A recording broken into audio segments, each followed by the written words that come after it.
Welcome back to another story on Infidelity Tales Studio. Before we begin, tell us where in the world you're watching from. Now, let's dive into today's story. The collapse came during Emma's Christmas play. I'd been living in my graphic design studio for 3 weeks by then, sleeping on the floor behind my desk where my 9-year-old daughter wouldn't see me if she somehow showed up. The chest pain started during the angel scene. Emma was singing Silent Night in a white dress her mother bought, and my vision started tunneling. By the time the wise men appeared, I couldn't breathe. The school nurse called an ambulance. I told them not to, but she wasn't asking. Seattle Grace emergency room smelled like antiseptic and fluorescent despair. The attending physician was young, professionally sympathetic in that rehearsed way they teach in medical school. Heart attack? I asked him, my voice steadier than I felt. Angina. Stress-induced. You're lucky. He made notes on his tablet without looking at me. When's the last time you ate a proper meal? I couldn't remember. The divorce had been finalized 6 months ago, and Lauren, my ex-wife, had gotten the house, the car, my client list from 10 years of freelance work. Her lawyer, Derek Walsh, had somehow convinced the judge that my design business was a joint venture since I'd worked from home during our marriage. Never mind that Lauren had spent those years perfecting her real estate license and building a client base I never touched. The medical bills will be sent to your insurance, the doctor said, already moving toward the next patient. I don't have insurance. He stopped, looked at me for the first time. Then you'll get a bill. I recommend you don't ignore it. We have payment plans. The bill arrived 3 days later. $4,000 for an EKG, blood work, and 2 hours on a gurney. I had $186 in my checking account and a daughter who thought I still lived in a real apartment. That's when I saw the flyer on the hospital bulletin board. Blood drive today. All donors receive $50 gift card. $50. I'd spent more than that on a single bottle of wine I couldn't taste the difference in. Now, it was the gap between eating and not eating for a week. The donation area was set up in the hospital basement, a converted conference room with folding chairs and portable equipment. A handful of people waited, each wearing their own version of quiet desperation. A woman my age stared at her phone. An elderly man filled out paperwork with shaking hands. A teenage mother tried to soothe a crying baby. First time? The nurse asked. Her name tag read Jessica. She had tired eyes that had seen too many people like me. That obvious? You're wearing a designer watch. She nodded at my wrist. My grandfather's Omega, the only thing Derek couldn't figure out how to take in the divorce. Most first-timers don't accessorize. I almost laughed. Fill this out. Standard health screening. We'll take some vitals, run a quick blood panel, and you'll be done in about 90 minutes. The paperwork was humiliating in its thoroughness. Have you ever injected drugs? Have you engaged in sex work? Have you traveled to countries with high HIV rates? Every question a reminder that I was now the kind of person who sold their blood for grocery money. Jessica called me back after 10 minutes. The screening room was smaller than my studio bathroom.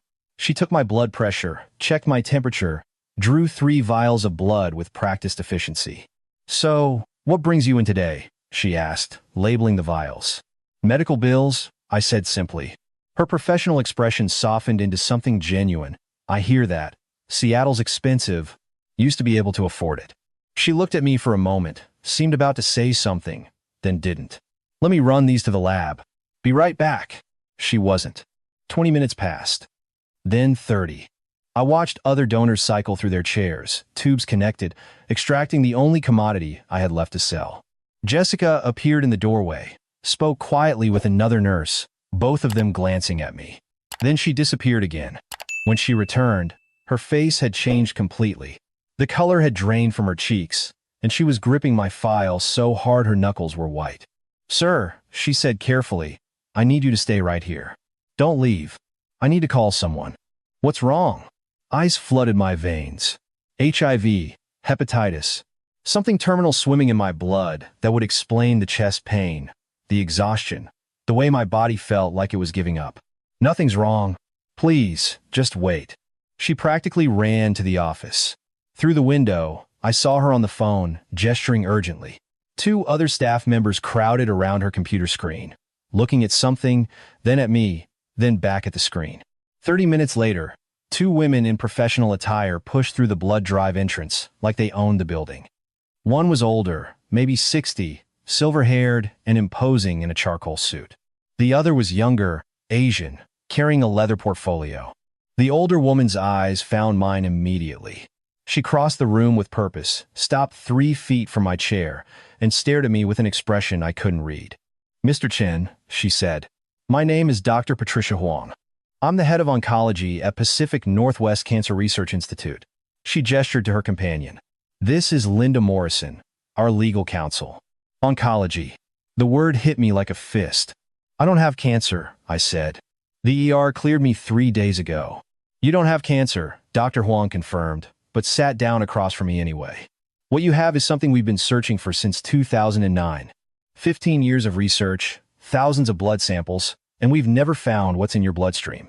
She opened a folder, showed me charts and graphs and genetic sequences that looked like abstract art. "Acute lymphoblastic leukemia.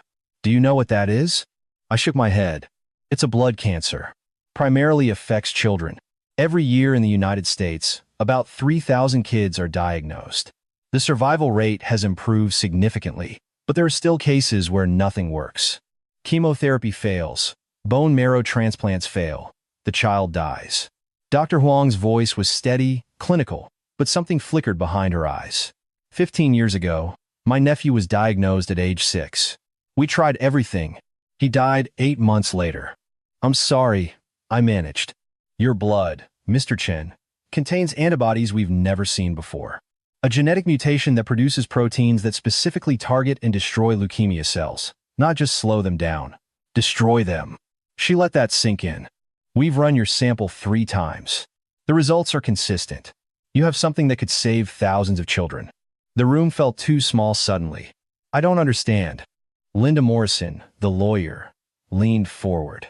"Mr. Chen, Pacific Northwest Cancer Research Institute is prepared to offer you a contract for exclusive blood plasma donation rights, twice weekly donations, comprehensive medical care, and compensation."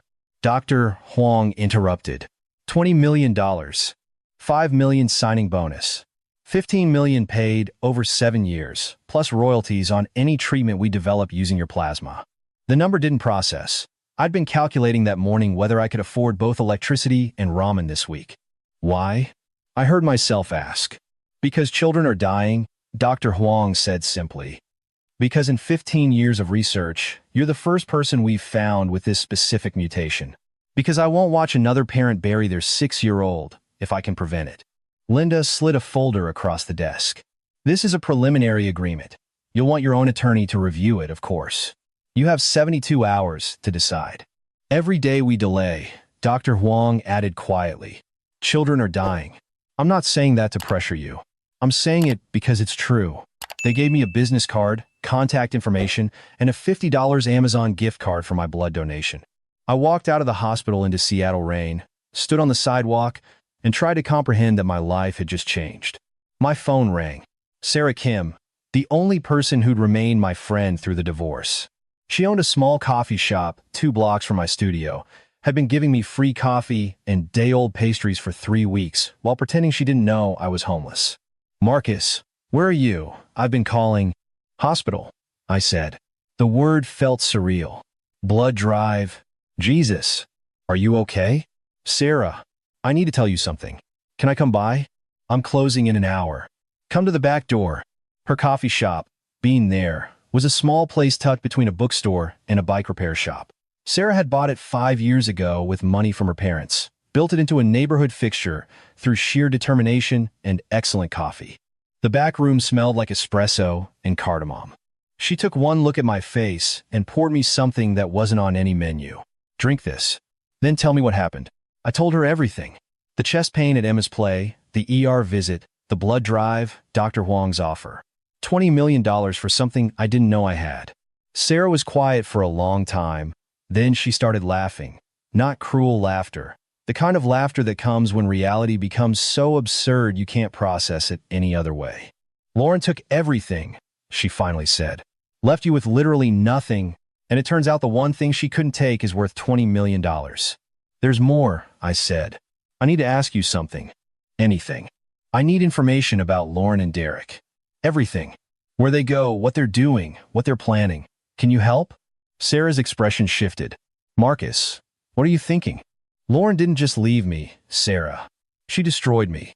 I pulled out my phone, showed her the email I'd found 2 months ago, buried in an old account. An exchange between Lauren and Derek from a year before the divorce. Subject line, Phase 1 complete. The email detailed how they'd systematically contacted my freelance clients, sent anonymous emails claiming I was unreliable, planted fake bad reviews online. How Derek had researched loopholes in Washington state divorce law to claim my business as community property. How Lauren had deliberately increased our spending to drain savings before filing. They didn't just want a divorce, I said. They wanted to erase me. Sarah read the emails, her face hardening. You're going to need a better phone if you're going into espionage. I'm not going into espionage. I'm going into justice. What's the difference? I smiled for the first time in months. About $20 million. I signed the contract at Pacific Northwest Cancer Research Institute 3 days later. Dr. Huang's office overlooked Elliott Bay, glass and steel, and the kind of view that reminded you some people's success was measured in lives saved rather than money earned. The lawyers witnessed. The check cleared into a new account. And just like that, I was worth $5 million with 15 more coming. Welcome to the team, Dr. Huang said. We start medical testing tomorrow. I want you under comprehensive care. Your health is now directly connected to hundreds of potential patients. I appreciate that. But I have a request. Her eyebrows rose. Complete confidentiality. No press releases, no announcements. As far as the world knows, I'm still broke. May I ask why? I thought about Lauren's text message the day before. Don't bother coming to Emma's birthday party. You're an embarrassment. Let's call it a social experiment. Dr. Huang studied me for a moment. I've spent 15 years in research, Mr. Chen. I recognize when someone's running their own trial. Just don't let it interfere with your donations. It won't. I left the building and drove my 15-year-old Honda directly to Sarah's apartment. She was waiting with coffee and a tactical mind that came from growing up with 4 brothers in Tacoma. Okay, she said, spreading papers across her kitchen table. I did some digging through my real estate connections. Lauren Drake isn't just successful. She's aggressively successful. Closed 17 properties last year. All luxury homes, all suspiciously smooth transactions. Meaning? Meaning I talked to a contractor friend.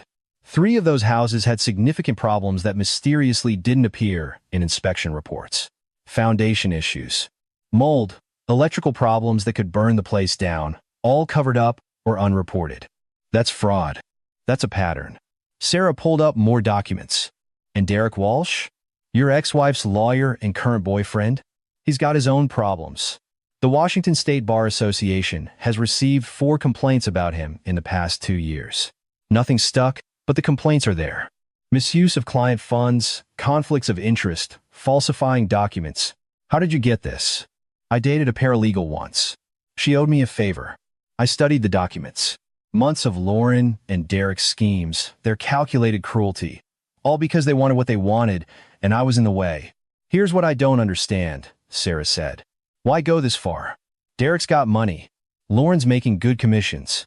Why salt the earth? I remembered our last conversation before the divorce was finalized. The way Lauren had smiled when her lawyer listed everything she was taking. How she'd leaned close and whispered, I need to win, Marcus. That's all that matters. Winning isn't enough, I said. She needs to make sure I lose. So what's the play? I pulled out my phone, showed Sarah my new bank balance. $5,247. Her coffee cup stopped halfway to her mouth. My blood is worth $20 million. Lauren tried to leave me with nothing. She left me with everything. Sarah leaned back, a slow smile spreading across her face. I'm listening. Over the next 3 hours, we built the framework. I would remain publicly broke, living in my studio, driving my dying Honda. Meanwhile, I'd use the money carefully, methodically, to dismantle everything Lauren and Derek had built. First, I said, I need eyes on them. Everything they do, everywhere they go. I know a guy, Sarah said.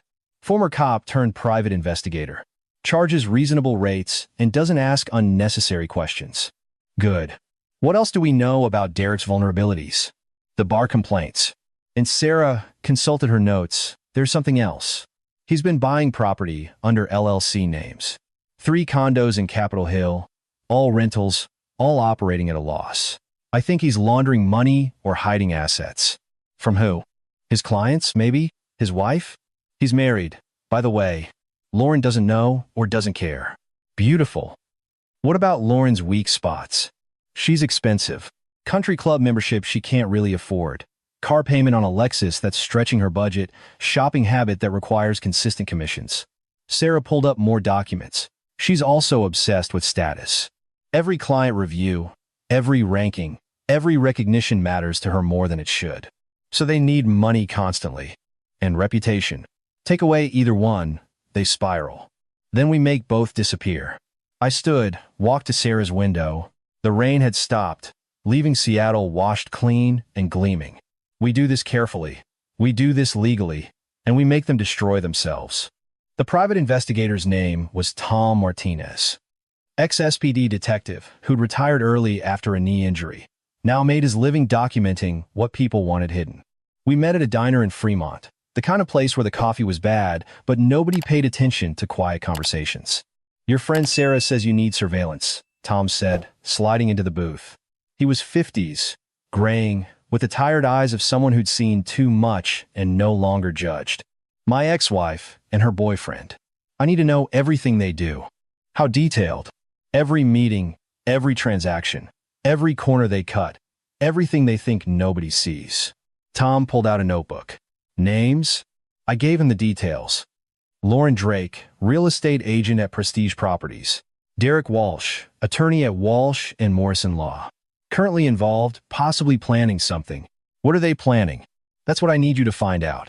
Tom made notes. Standard rate is $150 an hour plus expenses. This kind of job. Figure 3 weeks minimum to establish patterns. I slid an envelope across the table. $10,000. Retainer. There's more if you find what I think you're going to find.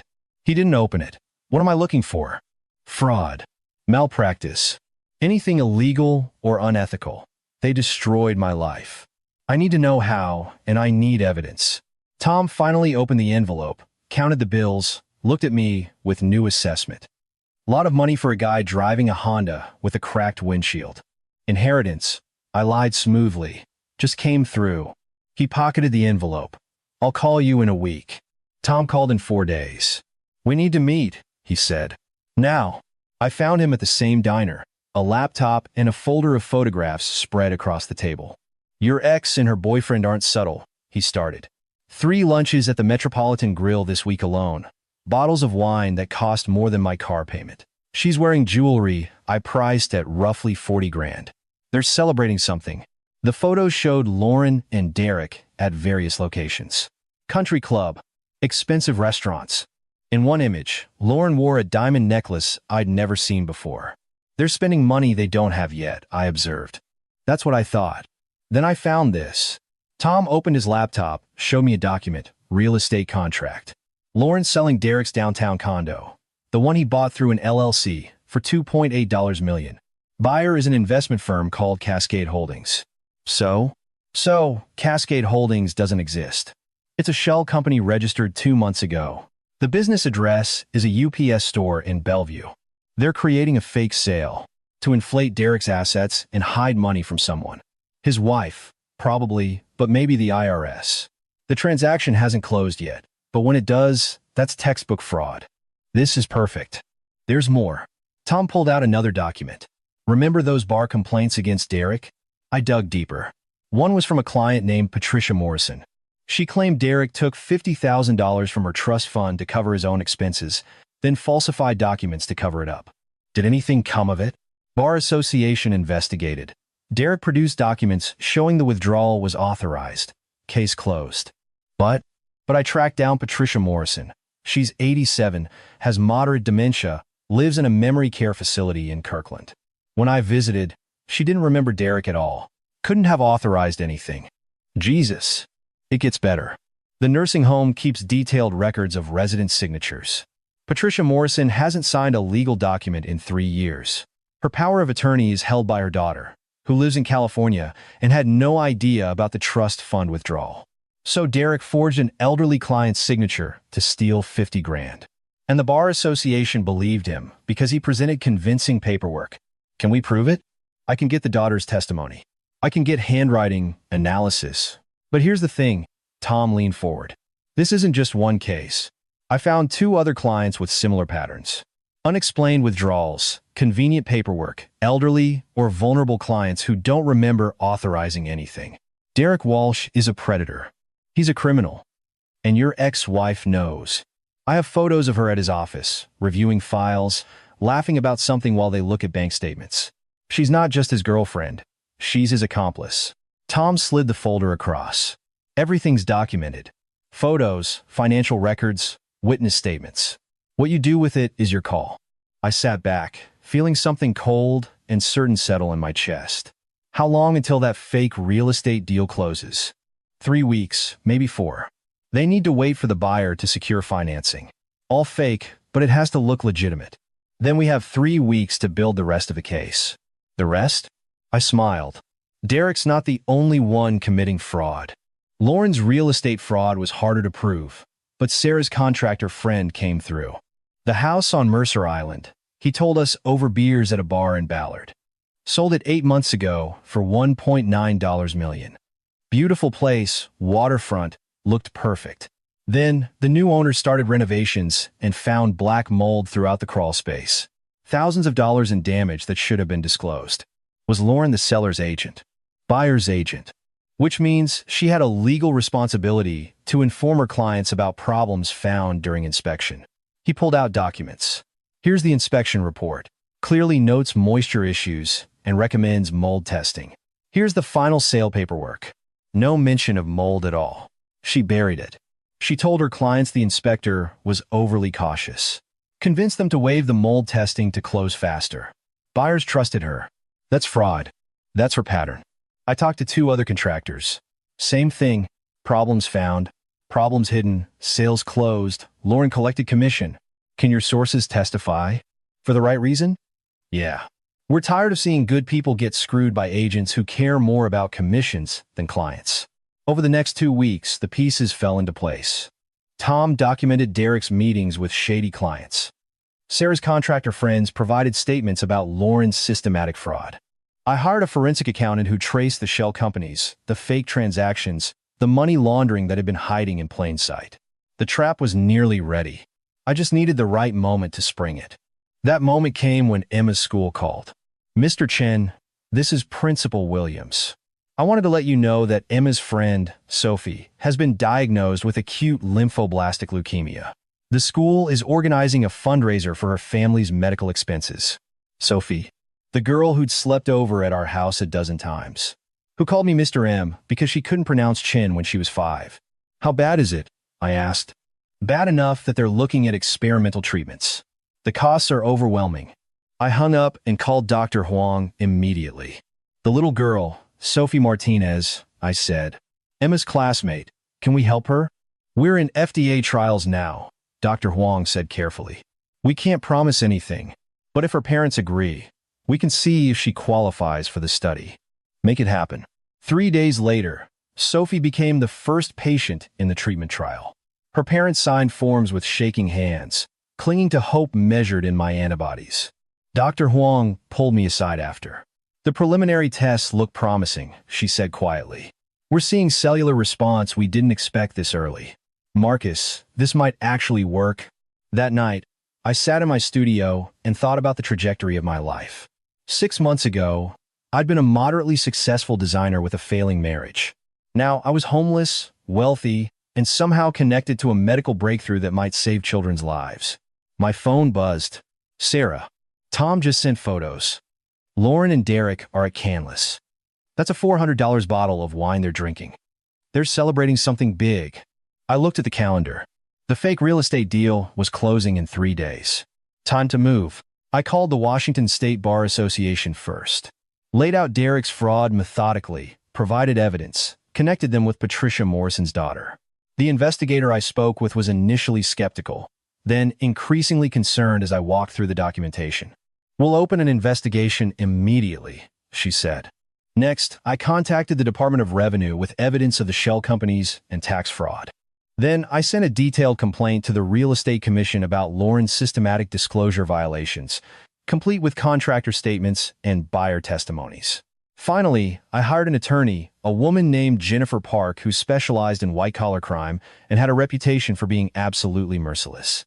"This is extensive," she said, reviewing the files in her downtown office. "You've built a case most prosecutors would struggle to assemble. How did you get all this?" "I had help. And motivation." "Personnel?" "Very." She looked at me over her reading glasses. "Mr. Chen, I need to be clear. If you're doing this solely for revenge, it could complicate matters. But if you're doing this because crimes were committed and victims deserve justice, then we're on solid ground." "There are victims," I said. "Elderly clients Derek stole from. Home buyers Lauren defrauded. And me, for what it's worth. Then let's make sure everyone gets justice." The investigation started simultaneously. Bar Association, Real Estate Commission, Department of Revenue. 3 separate entities, all looking at Lauren and Derek from different angles, all finding the same pattern of fraud. Tom called me 2 weeks later. "They know something's happening. Derek got served with bar investigation notice yesterday." Threw his phone across his office. "Lauren's panicking. I have audio of her calling Derek, screaming about who could have reported them. Let them panic. There's something else. Derek tried to withdraw $200,000 from his business account yesterday. Bank flagged it as suspicious, froze the account pending investigation." "Beautiful. They're going to figure out it's you eventually." I thought about that for a moment. Let them. The confrontation came at Emma's soccer game. I'd been allowed supervised visitation, 1 afternoon a week, always in public. I sat in the bleachers, watching my daughter play defender, fierce and determined just like her mother. Lauren stood on the opposite side of the field, deliberately distant, her new Lexus parked where I couldn't miss it. At halftime, she walked over. First time we'd been within speaking distance in 4 months. "Marcus," she said. No greeting, no warmth. "We need to talk." About whatever you're doing. Derek's being investigated by the Bar Association. My real estate license is under review. The IRS is auditing both of us. She leaned closer, voice dropping. "I know you're behind this." "Behind what?" "I'm homeless, remember? Living in my studio, barely affording to feed myself. How would I have the resources to come after you?" Her expression was pure fury. "You've always been vindictive. I've always been adequate," I corrected. "Isn't that what you called me?" "Adequate, Marcus. Adequate husband, adequate designer. Too boring to keep your interest." "That's not what this is about." "Then what is it about, Lauren?" She seemed about to respond, then stopped. Looked at me really carefully for the first time in months. "Something's different. I'm healthier. Turns out poverty is great for weight loss." "That's not what I mean." Emma came running over, still in her soccer uniform, face flushed from playing. "Dad, did you see my tackle?" "I saw it. You were amazing. Mom says you can't come to my birthday party." "Honey," Lauren started. "It's okay, Em," I said. "I understand. But Sophie's coming. Sophie Martinez from school. She's better now. The doctors said her cancer is almost gone. Mom says it's a miracle." Lauren's face went pale. "Sophie Martinez?" "The little girl from Emma's class," I explained calmly. "The one with leukemia. She's in an experimental treatment trial. Apparently it's working. How do you know about that?" "I donated blood, Lauren. Remember? For the $50 gift card? Turns out my blood is helping kids like Sophie." Her expression cycled through confusion, disbelief, something that might have been understanding. "Excuse me," a voice said. Dr. Huang walked over, professional and imposing in a way Lauren couldn't ignore. "Mr. Chen, I thought I might find you here. We need to discuss your next donation schedule." "Dr. Huang," I said. "This is my ex-wife, Lauren Drake." "Lauren, this is Dr. Patricia Huang. She runs Pacific Northwest Cancer Research Institute." "Pleasure," Dr. Huang said, though her tone suggested otherwise. "Mr. Chen's contributions have been invaluable. We're seeing remarkable results in our trial patients." "Contributions?" Lauren's voice was faint. "His blood plasma, quite literally saving children's lives. Sophie Martinez is one of our success stories." Dr. Huang turned to me. "The foundation paperwork is ready for your signature. By the way, $20 million is a substantial endowment." The color drained completely from Lauren's face. $20 million? For the Marcus Chen Foundation, Dr. Huang confirmed. dedicated to providing free cancer treatment for children whose families can't afford care. Your ex-husband is quite the philanthropist. I watched Lauren process this. Watched her understand that while she'd been drinking $400 wine and celebrating fake real estate deals, I've been doing something that actually mattered. I need to go, she said, her voice barely audible. Emma, we're leaving. But Dad's here. Now, Emma? I watched them walk away, Lauren's expensive heels sinking into the grass, her designer purse clutched too tightly. That was cruel, Dr. Huang observed. That was justice. She smiled. I like you, Marcus Chen. 3 weeks later, Derek Walsh was disbarred. The Barr investigation found evidence of forged documents, misappropriation of client funds, and systematic fraud spanning 7 years. Criminal charges followed within days. Lauren's real estate license was suspended pending a full investigation. 3 buyer clients filed lawsuits. The fake real estate deal collapsed, bringing IRS attention to all of Derek's shell companies. I heard about it from Tom, who sent me a photo of Derek being led out of his office in handcuffs. Caption: Your turn. Sarah was at my studio when I got the message, helping me pack. I'd finally rented a real apartment, 2 bedrooms, so Emma could have her own room when she visited. How do you feel? She asked. I don't know. I'd spent weeks planning their downfall, and now that it had happened, I felt nothing, no satisfaction, no vindication. Just finished. That's because you're not them, Sarah said. They would have gloated. You're just tired. My phone rang. A number I didn't recognize. Mr. Chen? This is Jennifer Park, your attorney. Lauren Drake has requested a meeting. She wants to discuss a settlement regarding the custody arrangement. Tell her I'll meet her tomorrow. She's also asking for financial help. Her legal bills are substantial, and apparently Derek had been covering her rent. Now that he's in custody, she's struggling. Tell her no. You're sure? I thought about the text message from 6 months ago. You're an embarrassment. About how she'd laughed while taking everything. About the systematic destruction of my career, my reputation, my life. I'm sure. Lauren was waiting at the coffee shop where we'd had our first date 12 years ago. She looked different, smaller. Her expensive clothes hung wrong. Her makeup couldn't hide the stress lines. Her confidence had evaporated. Marcus, she said. Thank you for coming. I sat across from her and waited. I know what Derek did. The fraud, the elderly clients, all of it. I didn't know. I swear I didn't know until the investigation started. You were photographed in his office, reviewing files together.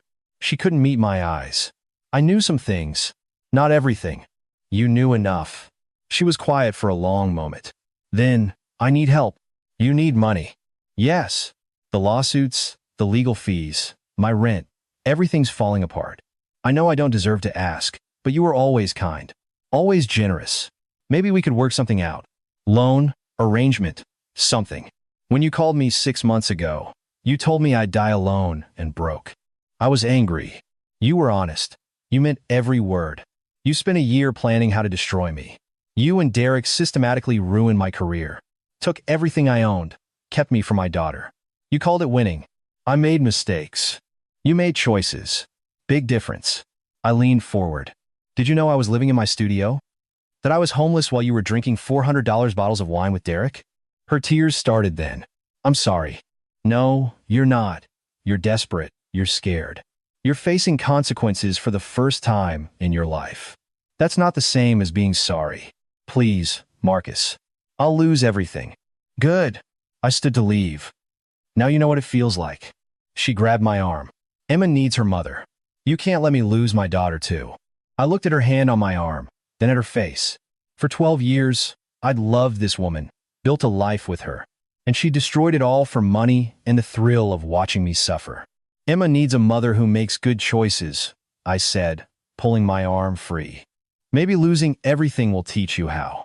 I walked out of the coffee shop and didn't look back. Sophie Martinez's cancer went into full remission 6 months after starting treatment. The protocol using my plasma worked beyond anyone's expectations. The FDA fast-tracked approval. Within a year, 17 children were receiving treatment. Within 2 years, nearly 100. Dr. Huang called me in one afternoon, her office filled with letters and photos from families whose children had been saved. You should see these, she said, handing me a folder. Every one of these families wanted to thank you personally. I opened it. Photos of children playing, running, living, letters from parents who'd been preparing for funerals and now were planning graduations. I tried to process it and couldn't. These are real? As real as it gets. You didn't just donate blood, Marcus. You gave these families their futures back. I felt something crack in my chest. Something that had been holding too much for too long. We're expanding the foundation, Dr. Huang continued. The Marcus Chen Foundation will provide free treatment to any child diagnosed with acute lymphoblastic leukemia. No questions, no payment required. We've secured funding through your royalties and additional donors. You've started something that's going to save thousands of lives. That night, I sat in my apartment with Emma. She'd started staying weekends now, full custody still being negotiated, but the judge seemed sympathetic to my position. "Dad," she said, looking up from her homework, "Sophie says you're the reason she's better." I helped. A lot of people helped. She hugged me suddenly, fiercely. "I'm glad you're my dad." I held her, this fierce, beautiful girl who'd survived her parents' war, and felt something I hadn't felt in years. Not pride, not vindication. Peace. Sarah stopped by later, after Emma was asleep. "Heard about Lauren," she said, settling onto my couch with the ease of old friendship. "What about her?" "She's moving back to Spokane, staying with her parents. Her real estate career is done in Seattle." "Good." "Derek got 2 years." Sarah opened a beer. "Fraud, embezzlement. He'll serve 18 months with good behavior." "That's not enough."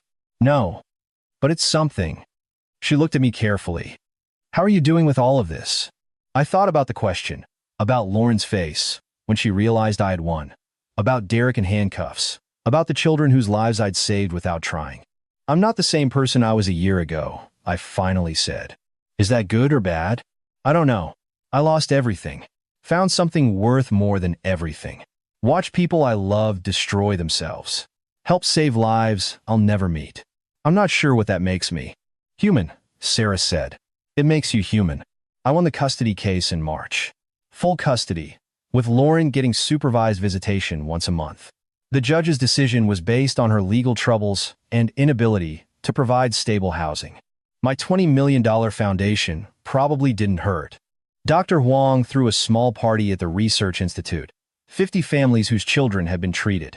Sophie Martinez ran around with the other kids, healthy and laughing. No trace of the cancer that had nearly killed her. Her parents found me by the windows overlooking the city. "Mr. Chen," her father said, his voice thick, "we don't have words. You don't need them." "Yes, we do." Sophie's mother took my hand. "You gave us our daughter back. That gift. There's no way to repay it." I watched Sophie playing, saw Emma join her. 2 girls who'd been friends since kindergarten, both alive and whole because of blood I didn't know was valuable. "The best way to repay it," I said, "is to let her live a big, amazing life." They promised they would. I stood at my apartment window that night. Seattle spread out below me in lights and rain. A year ago, I collapsed during Emma's Christmas play. Lost everything, found myself donating blood for $50. Now I was worth millions, had full custody of my daughter, and had saved dozens of lives. Lauren had been wrong. I didn't die alone and broke. I'd been reborn, surrounded by people who valued me, doing work that mattered more than any design I'd ever created. And somewhere in Seattle, Lauren was learning that winning sometimes means losing everything that matters. My phone buzzed. A message from Dr. Huang. Another child just qualified for the trial. A 4-year-old named Michael from Portland. "Treatment starts next week." I texted back, "Keep me updated." Tomorrow, I'd go to the Research Institute for my twice-weekly donation. I'd spend the afternoon with Emma. Maybe take her to Sarah's coffee shop. I'd live this impossible life that had been handed to me through pain and blood and the kind of justice that looked like mercy. But tonight, I'd sleep in my own home, in a bed I'd chosen, with a future I'd built from the ashes of my old life. Adequate? No. I was so much more than that. And I always had been. And there you have it. Another story comes to an end. What did you think? I'd love to hear your thoughts in the comments below. If you enjoyed this story, consider subscribing to Infidelity Tales Studio. It means the world to us. Until next time.